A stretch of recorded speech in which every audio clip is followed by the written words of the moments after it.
الرحمن الرحیم۔ معزز سامعین، السلام علیکم ورحمۃ اللہ وبرکاتہ۔ امید کرتا ہوں کہ آپ خیریت سے ہوں گے۔ اللہ پاک آپ کو خوش رکھے، شاد و آباد رکھے۔ اللہ پاک آپ کی زندگی میں خوب بہاریں عطا فرمائے۔ رمضان المبارک کا پیارا پیارا مہینہ چل رہا ہے۔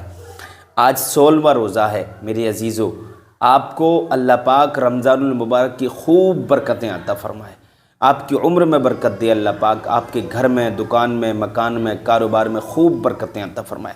میرے عزیزو، آپ سے گزارش یہ ہے کہ اگر ہمارے چینل پر نئے آئے ہیں تو چینل کو سبسکرائب ضرور کر دیں اور ہماری ویڈیو کو زیادہ سے زیادہ شیئر کریں، اس لیے کہ ہم اسلامی معلومات آپ تک پہنچانے کی کوشش کرتے ہیں اور دینی باتیں، اسلامی باتیں، اسلام کی باتیں، دین کی باتیں دوسروں تک پہنچانے میں ثواب ملا کرتا ہے۔ میرے عزیزو، آئیے شروع کرتے ہیں۔ آج ہمارا موضوع ہے صدقہ فطر کن لوگوں پر واجب ہوتا ہے۔ صدقہ فطر کے بارے میں ہمارے نبی نے کیا فرمایا؟ کچھ لوگ اس کو ادا کرتے ہیں، کچھ ادا نہیں کرتے ہیں۔ تو آئیے میں حدیث پاک آپ کو سناتا ہوں۔ درود پاک پڑھیے۔ اللہم صلی علی سیدنا و مولانا محمد وبارک وسلم، صلی علیہ الصلوۃ والسلام علیک یا رسول اللہ صلی اللہ تعالی علیہ وسلم۔ میرے پیارے عزیز دوستو، حضرت انس روایت فرماتے ہیں کہ اللہ کے نبی صلی اللہ تعالی علیہ وسلم نے ارشاد فرمایا۔ کیا ارشاد فرمایا؟ میرے نبی نے ارشاد فرمایا کہ جب تک بندہ اپنے روزوں کا صدقہ فطر ادا نہیں کرتا، اس وقت تک اس کے روزے زمین اور آسمان کے درمیان لٹکے ہوئے رہتے ہیں، یعنی قبول نہیں ہوتے۔ میرے عزیزو، تو آپ جو ہے جلدی سے جلدی اپنے روزوں کا صدقہ فطر ادا کر دیں۔ میرے عزیزو، اب کتنا ادا کرنا ہے یہ چیز میں آپ کو بتائی دیتا ہوں۔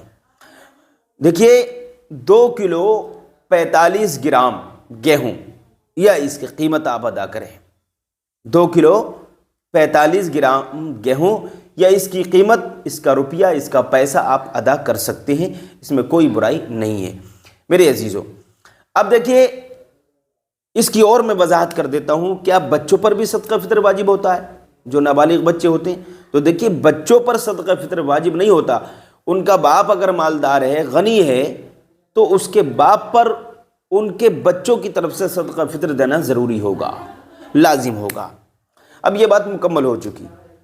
اب دوسرا ایک سوال ہمارے پاس یہ آیا کہ حضرت یہ بتائیے، یعنی یہ سوال کیا گیا کہ کوئی شخص اگر سعودیہ کا رہنے والا ہے، انڈیا کا رہنے والا ہے اور سعودیہ میں جا کر کے وہ کام کرتا ہے، تو اگر وہ سعودیہ میں زکوٰۃ ادا کرے یا صدقہ فطر ادا کرے تو کس حساب سے کرے گا؟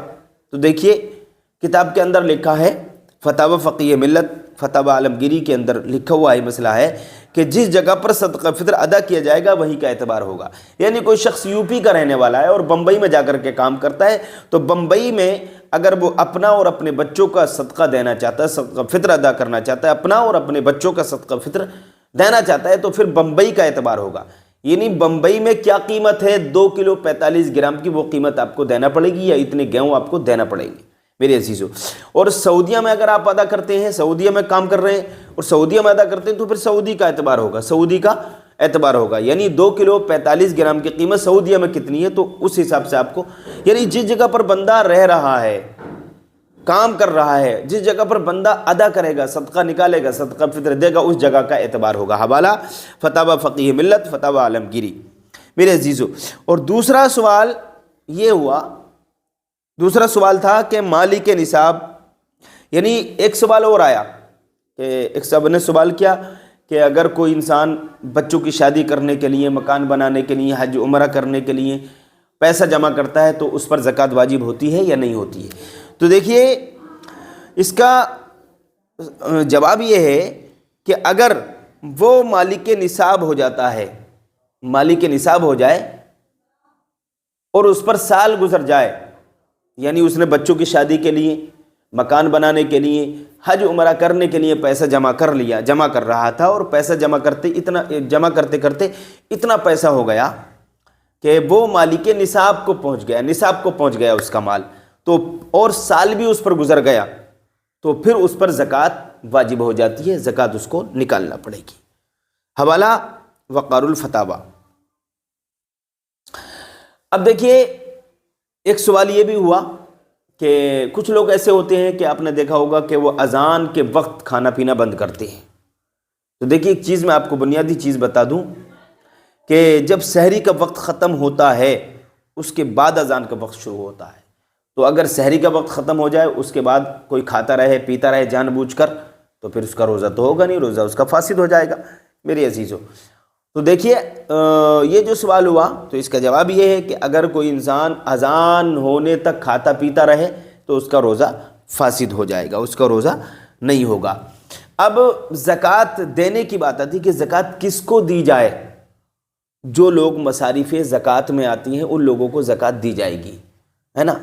مالداروں کو زکوٰۃ آپ نہیں دے سکتے, ہے نا. امیروں کو زکوٰۃ آپ نہیں دے سکتے.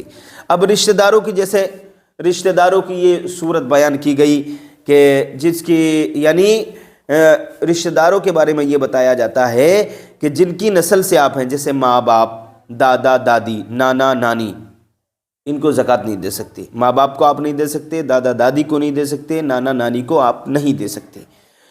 اور جو آپ کی نسل سے ہیں انہیں بھی آپ نہیں دے سکتے, جیسے بیٹا بیٹی, پوتا پوتی, نواسا نواسی, یا جو سید ہے سید کو بھی زکوٰۃ آپ نہیں دے سکتے. سید کو زکوٰۃ دینا منع ہے, سید کو زکوٰۃ لینا بھی منع ہے.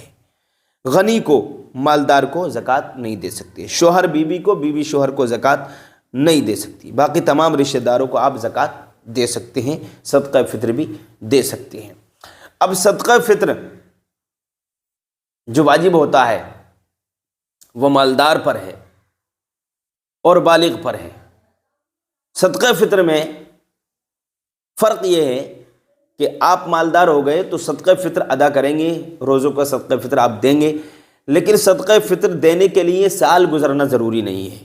زکوٰۃ دینے کے لیے سال گزرنا مال پر ضروری ہے, اور صدقہ فطر دینے کے لیے مال پر سال گزرنا ضروری نہیں ہے. یہی مسئلہ قربانی کا بھی ہے. تو میرے عزیزو یہ بہت ساری باتیں میں آپ کو بتا چکا, ان باتوں پر عمل کرنے کی کوشش کریں, جلدی سے جلدی صدقہ فطر دینے کی کوشش کریں. اور جو لوگ اذان کے ٹائم تک کھاتے پیتے رہتے ہیں ان کا روزہ نہیں ہوتا, وہ روزہ فاسد ہو جاتا ہے. جب سحری کا وقت ختم ہو گیا تو ختم ہو گیا, اب کھانا پینا اس سے پہلے ہی 1-2 منٹ پہلے ہی بند کر دیں. اگر آپ اپنا روزہ اللہ کی بارگاہ میں قبول کرانا چاہتے ہیں, آپ یہ سوچیں کہ ہمارا روزہ قبول ہو جائے, تو ان باتوں کو سمجھنا, ان باتوں پر عمل کرنا ضروری ہوگا. آج کے لیے اتنا ہی کافی ہے. ملیں گے کل ایک نئی ویڈیو کے ساتھ. السلام علیکم.